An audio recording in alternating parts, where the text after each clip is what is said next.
직업이 직업이다 보니까 이렇게 살찌는 거에 대해 우리 좀 네. 예민할 수밖에 없는 수밖에 직업들을 없죠. 가지고 있잖아요. 근데 그것만으로도 엄청나게 이제 스트레스가 됐을 것 같은데 저는 사실 그 준비가 되어 있지 않았다라는 얘기가 되게 공감이 돼요. 우리가 계획하에 임신을 해서 아이를 출산하시는 분이 그렇게 많지는 않잖아요. 정말 그런 것 같아요. 어쩌다 보니 아이가 생겼어요. 이러다 보니까 엄마들 준비가 안 된 경우가 상당히 많은데 우리 영은 씨 같은 경우에는 어쨌든 지금 혼자 육아를 직접 하고 계시는 거죠? 그렇죠. 제가 하고 있고 온 집안 식구들이 다 매달려서 제가 스케줄이 있을 적에는 뭐 저희 친정 어머니, 아버지 그리고 뭐 저희 이모님이라고 그러죠. 우리 그죠. 네 아주머니도 계시고 하는데 네. 그래도 손이 부족해요. 정말 맞아요. 시간마다 다 채워줘야 되고 그런 게 참 힘들고요. 그리고 아들이라서 제가 이해하지 못하는 게 참 많은 것 같아요. 그래요. 네. 이 아이는 왜 이럴까 하는 시선으로 항상 이렇게 쳐다볼 때가 많고 저는 안 그랬던 것 같은데 얘는 왜 이러지 하는 그런 게 많은 것 같아요. 예를 들면 어떨 때 좀 이렇게 뭐 에너지가 너무 넘치는 것 같을 때? 네, 정말 에너지를 그걸 어떻게 하지를 못해서 항상 이렇게 뭔가 분출하려고 늘 준비를 하고 있고 이게 가만히 앉아서 밥 먹자라고 하면 네네. 가만히 앉아있는 적이 한 번도 없고 항상 그러면은 어쩔 수 없이 제가 얘기를 할 수밖에 없죠. 화를 낼 수밖에 없게 되는 거예요. 네네. 계속 말을 해도 안 들으니까. 그러면 그때는 정말 나 왜 이러지? 그리고 놀아주는 것도 뭘 하고 놀아줘야 될지 잘 모르겠어요. 저는 몸으로 놀는 걸 잘 모르겠어요. 네네. 아들들은 특히 몸놀이를 좋아하잖아요. 네. 그렇죠. 와서 비비고 부딪히고. 일단 매달려요. 네, 매달려요. 네. 아직도 매달려요. 네, 7살인데. 아직도 매달려요. 네, 저도. 아니 정말 이렇게 얘기만 잠깐 들어도 영은 씨의 그 삶의 무게가 좀 느껴지는 것 같아요. 근데 선생님 보시기에는 어떤 부분들이 좀 이렇게 좀 진단을 좀 내려주셔야 될 것 같은데요. 그러니까 이제 뭐 이게 순서는 뭐 어느 게 더 중요하다 이런 거와 상관없이 그냥 말씀을 좀 드리자면 네. 첫 번째로는 이제 일단 아이의 특성에 대한 이해가 조금 부족하지 않으신가 하는 생각은 좀 들어요. 얘가 남자아이고 지금 만 4세거든요. 네. 그럼 말을 듣는다는 게 이상할 나이예요. 그렇죠. 네, 네네. 이때는. 근데 이제 엄마는 그걸 어쨌건 내 손 안에 빨리 들어와야 되기 때문에 자꾸 혼을 내게 되는데 아이들이 이런 걸 통해 탐색하고 만지고 막 활동적으로 하는 걸 통해서 머리가 발달을 하는 거예요. 이때 혼자 앉아가지고 가나다라 공부한다고 발달하는 게 아니고요. 네. 이때는 경험을 통해서 이게 지식이 되는 시기예요. 그러니까 당연히 이 아이는 움직일 수밖에 없는데 아직도 매달린다고 하는 거는 그럼에도 불구하고 아직은 불안정하기 때문에 좀 긴장되거나 또 많이 움직이는 아이들 그만큼 자극을 많이 받아들이기 때문에요. 많이 받아들일수록 긴장도는 높아질 수밖에 없어요. 네. 아이가 좀 영민할 가능성이 있거든요. 얼마나 그러려나. 얼마나 영민하려고. 그래서 그러면 엄마한테 매달리고. 그러니까 엄마는 그 시점을 빨리빨리 아셔가지고 아 네가 지금은 놀랬지. 아 지금은 어쨌구나 하고 이 아이가 빨리 이렇게 힘들어지는 그 시점을 정서적인 거를 빨리 예민하게 좀 알아차려서 이 얘기만 해주셔도 아이의 산만하게 느껴지는 게 확 반으로 감소할 거예요. 그러니까 일단 아이에 대해서 좀 아시는 게 좀 필요할 것 같고요. 그 다음에 이제 두 번째로 아까 엄마 준비 이런 얘기 하셨는데 얼마나 준비가 돼야 엄마 역할을 할 수 있을까요? 그러니까요. 그러니까 자꾸 준비가 안 됐다 이렇게 생각하지 마시고요. 누구든 준비가 다 됐다 하더라도 엄마가 됐을 때는 다 당황해요. 왜냐면 처음이잖아요. 처음 하는 경험이잖아요. 그렇죠. 그걸 내가 책으로 배운다 그걸 알겠어요? 양육은 그게 어렵기 때문에 참 많은 분들이 어려워하십니다. 그러니까 준비는 누구나 다 한다고 해도 완전한 준비가 될 수 없어요. 날마다 나는 배워가는 겁니다. 그러니까 이렇게 관점을 좀 바꾸셔야지. 네. 나는 원래 애가 뭐 이렇게 하시면은 누군들 그게 어렵잖아요. 그렇죠? 그래서 누군들 다 초보예요. 예, 그렇게 좀 잘하는 사람 관점은 없는 거죠, 예, 좀 선생님? 바꾸시는 게 좀 필요하고요. 그 다음에 아마 또 하나 성향이 좀 있으신 것 같은데요. 완벽주의 성향이 좀 있으신 것 같아요. 아마 예술가로 오랫동안 사셔서. 아무래도, 아무래도 예. 있어요. 있고 남 앞에서 이제 신경 소리 네. 못하고 네네. 이렇게 좀 그러면 안 된다라는 생각이 좀 네, 있고 네. 어렸을 때부터 약간 그랬던 것 같아요. 네네. 그러니까 이런 분이 아이를 키울 때 완벽하게 안 키워지잖아요. 그리고 아까도 지금 몇 번 나오신 이야기인데 내가 다 책임져야 된다. 어떻게 한 인간이 인간을 다 책임을 집니까? 그냥 나는 노력할 뿐이죠. 선생님 예리하시네요. 안도가 갑자기 위로가 너무 위로가 어떻게 올 책임을 것 같아요. 하십니까? 신이나 할 수 있는 그렇죠. 거예요. 근데 맞아요. 요즘 어머님들이 자꾸 방송 보시고 책 보시고 이러시면서 어떻게 생각하시냐면 이렇게 하면 내 애가 이렇게 될 거야. 절대로 그렇게 되지가 않아요. 그러니까 우울해지시는 겁니다. 그래서 좀 완벽주의는 일하실 때는 완벽 완벽주의를 사지만 인간관계에서 완벽주의는 있을 수가 없어요. 꿈꾸지 마세요. 예, 그거를 조금 유념하셨으면 좋겠고요. 그러니까 요럴 때 남편이 좀 옆에 계시면 좋은데 아마 이렇게 좀 내 짐을 좀 덜었으면 좋았을 텐데 아마 남편이 있으셨어도 네. 제가 볼 때 이 완벽주의 성향 있으신 분들은요 남편이 있어도 여전히 내 스트레스에 내가 막 좀 어려워할 수가 그렇구나. 있어요. 아니 그리고 자기를 맞아 막 예전에 네. 사실 신혼 때에도 남편분이 네. 두바이에 계신다고 네. 우리가 얘기를 했었는데 여전히 두바이에 계신다면서요. 여전히 아직도 두바이에 있고요. 그러니까 일 때문에 그러시는 거잖아요. 그렇죠. 저희는 뭐 2달에 한 번 정도씩 이렇게 만나고 하는데 그 만날 때마다 저는 이제 그냥 이렇게 던지다시피 아이를 이렇게 맡겨줘요. 그리고 알아서 하라고 그러면서도 다시 보게 되는 거예요. 네. 잘하나 뭔가 보네. 잘하는지 못하는지 보게 되고 뭔가 아닌 것 같으면 자꾸 막 이렇게 뭐라고 얘기를 하게 되고 그냥 여전히 제가 혼자인 것 같은 느낌. 네. 당연하죠. 그렇게 하시면 절대로 안 돼요. 네. 남편분들이요, 어머님들이 특히 이러신 분들은 이렇게 보면 남들이 남편이 하면 다 못마땅하거든요. 네. 예, 그래가지고 자꾸 뭐라고 해요. 그럼 남편이 해도 욕먹고 안 해도 욕먹으면 어떤 차라리 걸 선택하겠어요? 차라리 안 하고 하고 말지. 그렇죠. 그럼 더 외로워지는 거를 선택하고 계시는 거예요. 그렇군요. 네. 근데 남편분하고 아이와 관련된 얘기를 이렇게 하게 되면 그래도 공감이 서로 잘 되기는 안 하시겠죠.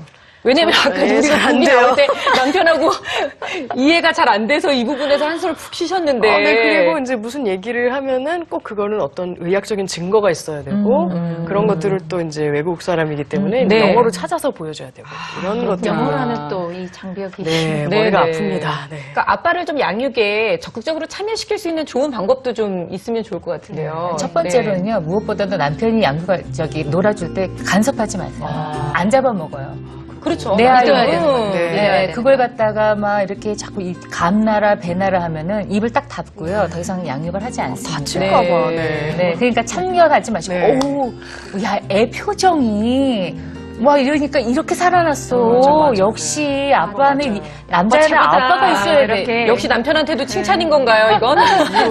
네네. 그거를 좀 네. 해주시고요. 네. 그리고 지금 원래 좀 장거리에 계시니까 지금 네. 많이 하고 계실 것 같긴 한데 네. 영상통화라든지 뭐 아빠 물건 같은 거 네. 이렇게 자꾸 아이가 보게 하는 거라든지 아빠에 대한 평소에 좋은 이야기를 좀 자꾸 하신다든지 네, 그리고 엄마 양육일기 이런 거 쓰셔서 자꾸 남편한테 이제 뭐 좀 보여주신다든지 뭐 이런 오늘 뭐 것들을 제이가 뭐 했어? 뭐 네. 이렇게 해서 네. 보내주는 네. 것도 좋은 방법이겠네요. 그리고 이제 네. 억울한 마음이 일단 좀 없어야 돼요. 네. 나는 이렇게 고생하는데 그렇죠. 자기는 가가지고 혼자서 이렇게 편안하게. 맞아요. 근데 그렇지 않거든요. 네. 남편들도 그 혼자 타지에 가가지고 그래서 그런 것들도 남편의 마음을 좀 이해하면 화나는 마음이 이제 조금 좀 들어줄 수 있죠. 근데 이렇게 뭐 어쩔 수 없이 상황에 따라서 이제 멀리 좀 떨어져서 지내는 가족들도 있잖아요. 그런데 네네. 그렇지 않은데도 불구하고 얼마든지 우리는 만날 수 있는데도 남편들이 양육에 참여를 안 해줄 때 여자들은 좀 속상한 거거든요. 네네네. 근데 그런 남편들을 이 양육에 관심을 네. 좀 가질 수 있도록 네네. 끌어올 수 있는 방법은 뭐가 있을까요? 그러니까 이제 부부간의 대화를 할 때요, 여자와 남자 스타일이 다르다는 건 이미 다 많이들 아시죠. 네. 그리고 방송에서도 많이 이야기를 하셔서 많이 네네. 아시는데요.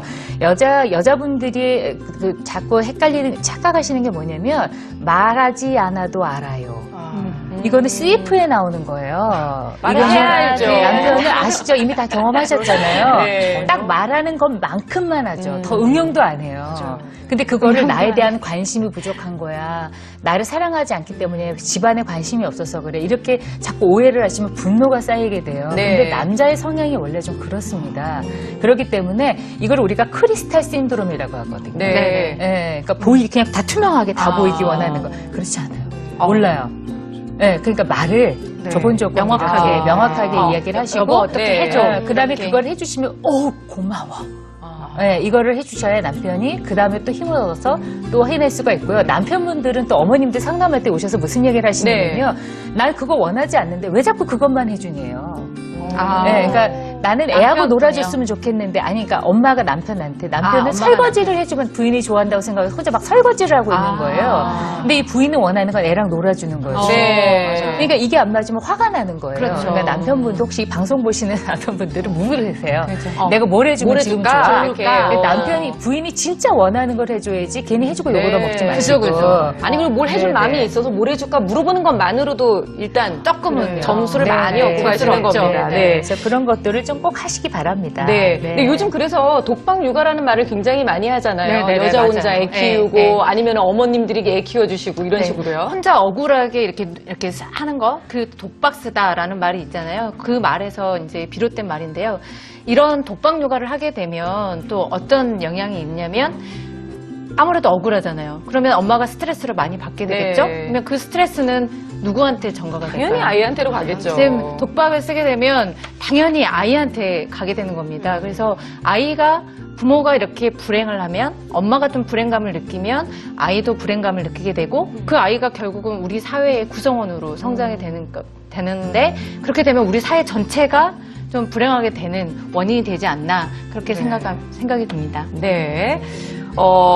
어쨌든 내가 잘해보고 싶은 마음이 드는데 지금 영은 씨 같은 경우에는 독박 육아에서 네. 탈출할 방법은 없는 거잖아요. 없는 거죠. 뭐 이제 일단 받아들이고 네. 오늘 어떻게 솔루션을 찾아주시면 네. 만약에 많은 걸 이렇게 얻어갑니다. 나는 어쩔 수 없다, 나는 이렇게 해야만 한다라고 하시는 분들은 어떻게 해야 될 것 같으세요? 저는 저 같은 경우에는 이렇게 권하고 싶어요. 일단 아빠가 없으면 독박을 하고 있으면 뭐 옆집 언니든 아니면 뭐 인터넷 카페든 아니면 옆에 친한 분들 많으시잖아요. 그렇게 무조건 누군가를 찾아야 된다고 생각해요. 그래서 저는 어떤 힘듦이든 나누는 게 최고라고 생각하거든요. 네, 네. 일단 고통을 나누고 그리고 독박을 쓰게 한 남편 뒷담화도 좀 이렇게 하시고요. 적당히, 네, 네. 적당히 그렇게 하실 수 있는 게 가장 좋고 그 다음에 정기적으로 한 달에 한 번 아니면 두 달에 두 번 뭐 이런 식으로 남편이랑 대협상을 벌여야 되는 거예요. 이제까지 제가 고생한 것에 대해서 어느 정도 보상이 필요하잖아요. 저는 아이하고 조금 떨어져서 나 혼자 온전히 나만을 위해 보낼 수 있는 시간이 확보하는 것 그게 네. 가장 중요한 해법이지 않을까 이렇게 생각합니다. 네. 오늘 오신다면서요, 남편이? 네, 오늘 마침 옵니다. 오늘 대협상 하세요. 딱 만나서 네. 협상을 한번 그래야 해보시고, 되겠어요. 네. 네. 절대 싸우지는 마시고요. 라이브 토크 부모 갔다 오더니 이제 싸우더라, 막 이런 얘기 안 나와야 되니까, 내기 이제 얘기 한번 구성을 좀 해보시면 빼고. 좋겠어요. 네. 스트레스는 일단 쌓이면 언젠가는 폭발하니까요. 엄마들이 가지고 있는 육아 스트레스는 그때그때 좀 지혜롭게 풀 수 있는 방법이 참 중요할 것 같습니다. 아이 키우면서 힘들다 보면 이런 생각 많이 드시죠. 나는 엄마 자격이 과연 있는 사람일까? 네. 그리고 나라는 사람은 모성애가 근본적으로 있기는 있는 걸까? 뭐 이런 생각 많이 드실 텐데요. 과연 정말 어떨까요? 저희가 이와 관련되어 있는 영상을 또 준비해 봤는데요. 함께 보겠습니다. 엄마들에게 물었습니다. 일상생활에서 가장 큰 행복감을 주는 일은? 대답은 바로 자녀를 돌보는 일. 그런데 가장 큰 우울감을 주는 일도 역시 자녀를 돌보는 일이었습니다. 그래서 다시 물었습니다. 엄마로서의 성적을 수미양가로 매기면 67.8%의 엄마가 양이라고 대답했습니다. 아이를 돌보는 것이 행복하긴 하지만 그만큼 힘들고 어렵다는 뜻이죠. 그렇다 보니 70%가 넘는 엄마들이 육아 스트레스를 느낀다고 답했습니다.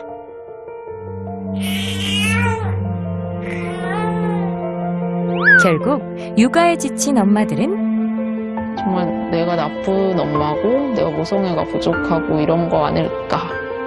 라고 생각하죠. 아이를 낳으면 모성애는 저절로 생기니까 엄마라면 당연히 모성애가 있으며 그래서 모성애가 부족한 나는 나쁜 엄마이다. 그런데 정말 그럴까요? 2014년 이스라엘 바르일란 대학교의 루스 펠드먼 교수 연구팀은 직접 자녀를 출산한 전통적인 부부와 대리모의 도움으로 자녀를 출산한 남성 동성애자 부부를 대상으로 자신이 아기와 함께 있는 영상을 보여주며 뇌의 변화를 관찰했습니다. 그 결과 출산 경험이 있는 전통적인 가정의 엄마에게 나타나는 정서를 담당하는 편도체 중심의 활성화가 공동으로 양육을 책임지고 있는 동성애자 부부에게서도 나타났습니다. 즉 모성애는 출산을 통해서만 생기는 것이 아니고 남성과 여성은 모두 엄마가 될 수 있는 뇌회로를 갖고 태어났으며 이 회로는 육아 경험을 통해서 활성화된다는 것이죠. 그러니 자책하지 마세요. 엄마는 타고나는 것이 아니라 경험을 통해 만들어지는 것입니다. 아이를 키우며 엄마도 성장하는 것이죠.